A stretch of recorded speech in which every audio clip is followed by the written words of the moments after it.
যে মেয়েটা তার এই নানার সাথে রাতের বেলা ঘুমায়, সে নিজেই বলছে টেস্ট করা হোক যে আসলে এই বাচ্চা বাবাকে। হুজুরা বলছে রুমটা ঝাড়ু দেবে, তারপর বিছানা ঝাড়ু দিতে গেছি, তারপরে দরজাটা লাগাই লাগছে। সম্প্রতি 12 বছর বয়সী একটি মাদ্রাসা ছাত্রীকে নির্যাতনের অভিযোগ উঠেছে তার এই মাদ্রাসার শিক্ষকের বিরুদ্ধে। শুধু তাই নয়, সেই অত্যাচারের ফলে শিশুটি এখন 7 মাসের গর্ভবতী বলেও জানা গেছে। এমনকি এই অপকর্মের কথা কাউকে জানালে তার প্রাণনাশেরও হুমকি দিয়েছিলেন সেই শিক্ষক। তবে শিশুটির শারীরিক পরিবর্তন দৃশ্যমান হলে সেই বিষয়টি নিয়ে মুখ খুলতে সে বাধ্য হয়।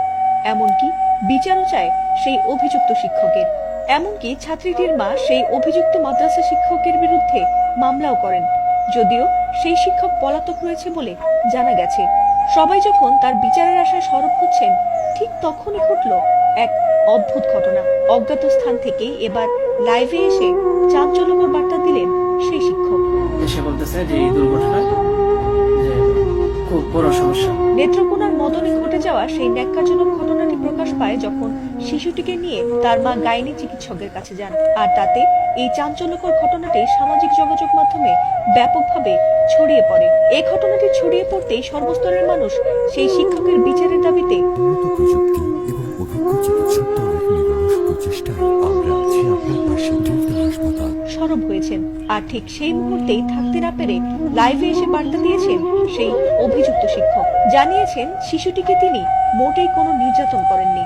আর সেই ভিডিও এবার ছড়িয়ে পড়েছে নেট দুনিয়ায়। বিছানা ঝাড়ু দিতে গেছি, তারপরে দরজাটা লাগাই লাগছে, তারপরে এরকম।